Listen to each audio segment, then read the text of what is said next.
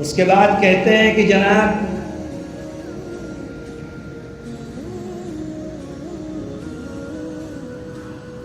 تمہارا کچھ نہیں ہے یہاں پر، جب وطن کو ضرورت پڑی سب سے پہلے ہماری گردن کٹی، پھر بھی کہتے ہیں ہم سے یہ اہل چمن، یہ چمن ہے ہمارا تمہارا نہیں۔ میرے عزیزوں مسلمانوں، ڈرنا نہیں ہے، گھبرانا نہیں ہے، وطن ہمارا ہے، دیش ہمارا ہے۔ کس کی ماں نے دودھ پلایا کہ ہمیں دیش سے نکال دے، کسی کے اندر ہمت نہیں ہے۔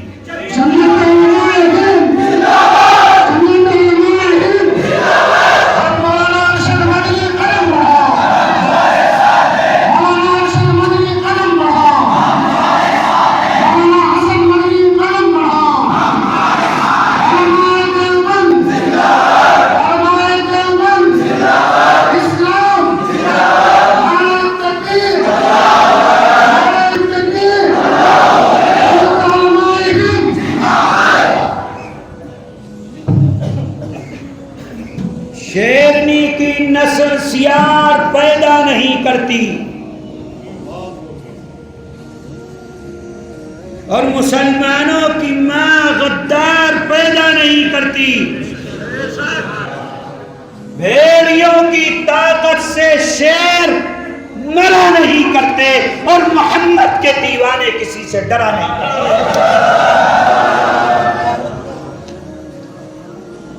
محمد کے دیوانے بن جاؤ، کوئی دنیا میں تم کو ڈرا نہیں سکتا۔ وہی آج ڈراتے کیوں ہیں؟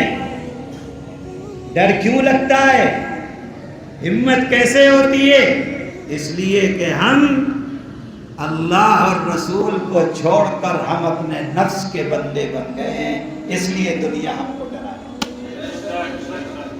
محمد کے دیوانے کسی سے ڈرا نہیں۔ فنا فی اللہ کی راہ میں بقا کا راز مضمر ہے، جسے مرنا نہیں آتا اسے جینا نہیں آتا۔ اس لیے ہمت، یہ تمام جو چل رہی ہیں کارروائیاں صرف اس لیے تاکہ تمہاری ہمت کو توڑ دیا جائے، تمہیں اسلام سے دور کر دیا جائے، تمہیں مدرسوں اور مسجدوں سے دور کر دیا جائے، تمہیں اسلام پر عمل کرنے سے دور کر دیا جائے۔ اے لوگو، موت کل بھی آنی ہے، موت آج بھی آنی ہے، موت 100 سال کے بعد بھی آنی ہے۔ کوئی دنیا کے اندر رہا نہیں ہے، موت آئے گی۔ یاد رکھنا، اگر آج اسلام پر موت آتی ہے وہ 1000 درجے بہتر ہے اس موت سے جو اسلام کے علاوہ تمہیں 100 سال اور جینے کا حق ہے۔ یہی ہے وہ چیز جس کو ٹیپو سلطان نے کہا تھا کہ شیر کی 1 دن کی زندگی گیدڑ کی 100 سال کی زندگی سے بہتر ہے۔ جیو شیر کی طرح، اللہ والے بن کر، اللہ کے بن کر دنیا کے اندر اپنی زندگی۔ کون تمہارا کیا کر سکتا؟ جب ہم اللہ کے نہیں رہیں گے، ساری دنیا ہم کو مارے گی، پیٹے گی، کچلے گی، دبائے گی، جو کچھ کر سکتی ہو۔ کب تک؟ جب تک ہم اللہ کے نہیں۔ آج اللہ کے ہو جاؤ، یہ ڈرانے والے پیشاب کرتے پھریں گے مسجد کے اندر بیٹھ کر، کہہ رہا ہوں آپ سے، اللہ والے۔ اللہ تعالی ہمیں اور آپ کو سب کو صحیح سمجھ عطا فرمائے۔ اس بات کو بار بار میں کہہ رہا ہوں کہ یہ وطن ہمارا ہے، یہاں بسنے والے سب لوگ ہمارے ہیں، سب سے محبت کرنا ہماری ذمہ داری ہے، سب کو گلے لگانا ہماری ذمہ داری ہے، سب کے کام آنا ہماری ذمہ۔ ہمیں کسی سے جھگڑا، لڑائی، نفرت نہیں کرنا۔ جمعیت علماء کا یہی پیغام ہے، محبت، کام آنا ہر کسی کے۔ جیسا کہ میں نے کہا کہ ابھی پنجاب کے اندر دیکھا، الہ آباد میں جب کمبھ کے میلے میں بھگدڑ ہوئی، لوگ آئے وہاں سے شہر کے اندر، الہ آباد کے لوگوں نے مسجدیں کھولی، مدرسے کھولے، گھر اپنے کھولے، آئے بیٹھ کر نفرت کرنے والے، آؤ دیکھو کہ اسلام کس چیز کا درس دیتا ہے۔ اسلام اس چیز کا درس دیتا ہے کہ جو پریشان ہے اس کو اپنے گلے اور اپنے سینے سے لگائے۔ تم نفرت کرتے رہو، ہم محبت کرتے رہو۔ تم نفرت کی آگ برساتے رہو، ہم محبت کے پھول برساتے رہو۔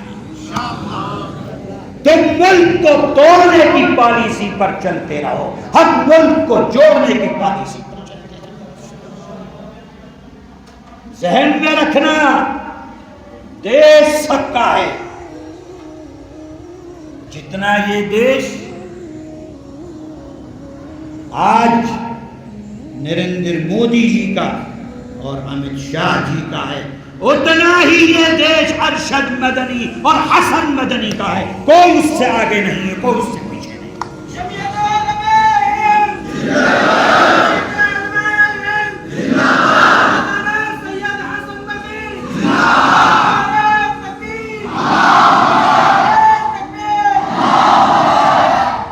جتنا پردھان منتری کا حق ہے اتنا ہی آپ کا بھی حق ہے۔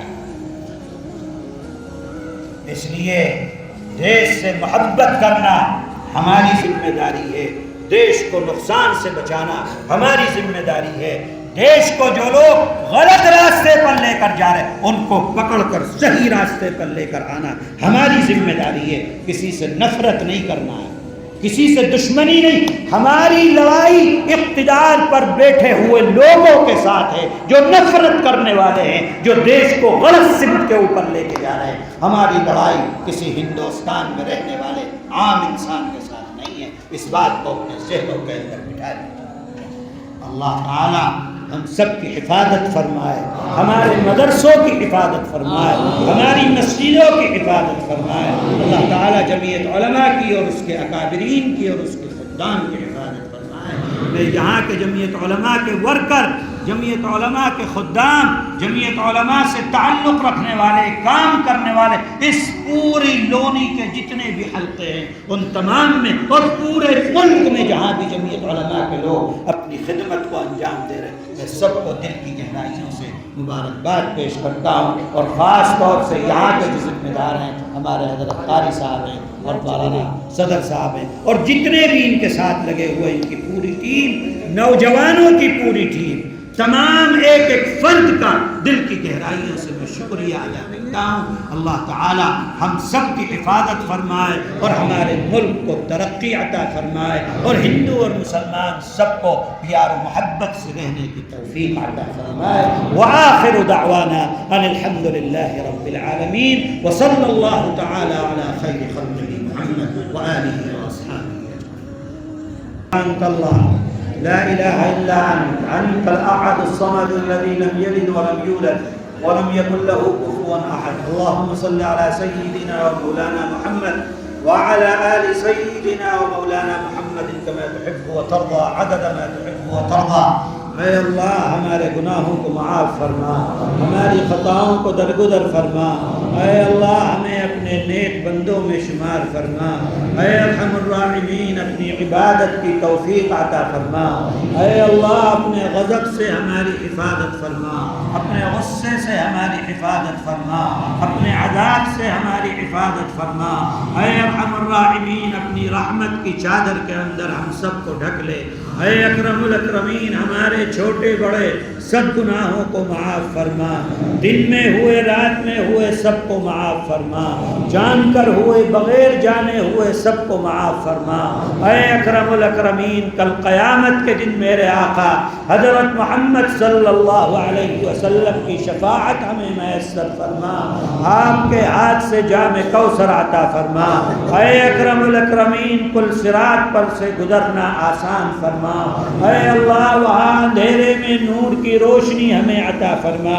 اے اللہ اپنی جنت میں جگہ عطا فرما، اے اللہ اپنی جنت میں جگہ عطا فرما، اے اللہ اپنی جہنم سے ہم سب کی حفاظت فرما، اے اللہ ہم تمام حاضرین کو ہمارے مقاصد حسنہ میں کامیابی عطا فرما، اے اکرم الاکرمین ہمارے دلوں میں سچی اپنی محبت پیدا فرما، نبی کی محبت پیدا فرما، اسلام پر چلنا ہم سب کے لیے آسان فرما، اے ارحم الراحمین ہمیں اپنے علماء کی خدمت کی توفیق عطا فرما، علماء کے قدر کی توفیق عطا فرما، علماء سے رابطے کی توفیق عطا فرما، اے اللہ جمعیت علماء کی حفاظت فرما، اے اللہ اس دیش کی حفاظت فرما، دیش واسیوں کی حفاظت فرما، دیش کے اندر رہنے والے سب ہندو اور مسلمانوں کی حفاظت فرما، اے اللہ ہمارے دیش کو دشمنوں سے محفوظ فرما، اے اللہ اندر کے دشمن ہوں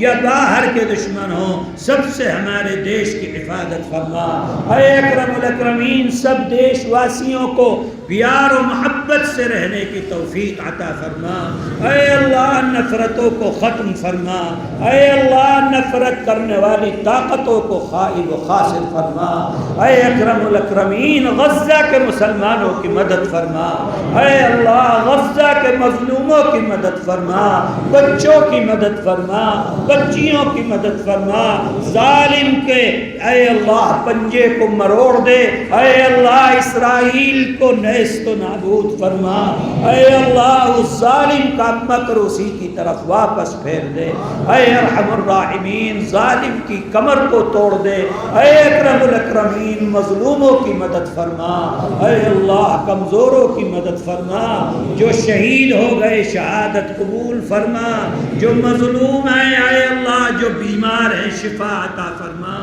اے اللہ جن کو جو پریشانیاں ہیں وہاں پر کھانے کی پینے کی دوا کی اے اکرم الاکرمین غیب سے مدد فرما دے، اے اللہ جو وہاں پر حکمران ہیں مسلمان اے اکرم الاکرمین ان کو غیرت عطا فرما، اے اللہ ان بے غیرتوں کو غیرت عطا فرما، اے اللہ ان مسلمان بے غیرت حکمرانوں کو غیرت عطا فرما، اور اگر غیرت ان کے مقدر میں نہیں ہے اے اللہ ان کی جگہ ان لوگوں کو لے کر آ جا جو دل کے اندر غیرت رکھتے ہو، اے ارحم الراحمین عافیت اور خیر کا معاملہ فرما دے، اے ارحم الراحمین ہماری آنے والی نسلوں کو قیامت تک دین پر باقی فرما، اے اللہ جو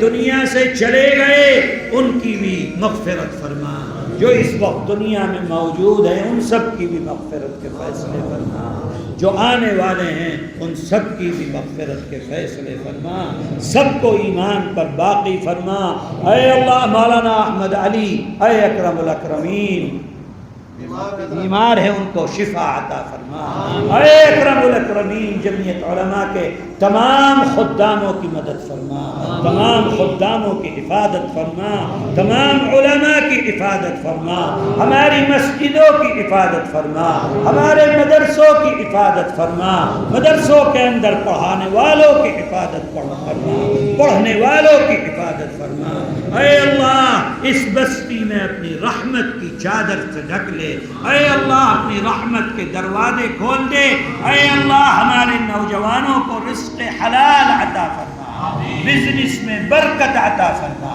گھروں میں برکت عطا فرما، عمر میں برکت عطا فرما، اولادوں میں برکت عطا فرما، اے اللہ حرام کاموں سے ہماری حفاظت فرما، حرام کھانے سے حفاظت فرما، حرام دیکھنے سے حفاظت فرما، حرام سننے سے حفاظت فرما، حرام کی طرف چلنے سے حفاظت فرما، حرام کمانے سے حفاظت فرما، اے اکرم الاکرمین اپنا بنا کر دنیا میں زندگی گزارنے کی توفیق عطا فرما، تمام بیماروں کو شفا عطا فرما، تمام پریشان حال لوگوں کی پریشانیوں کو دور فرما، جو ہمارے جوان نوکری کی وجہ سے پریشان ہیں اے اللہ ان کے رزق کا بندوبست فرما، اے اللہ ہماری بچیوں کے ایمان کی حفاظت فرما، ہماری ماؤں بہنوں کے ایمان کی حفاظت فرما، ہمارے جوانوں کے ایمان کی حفاظت فرما، اے اللہ جب ہم اس دنیا سے جانے لگے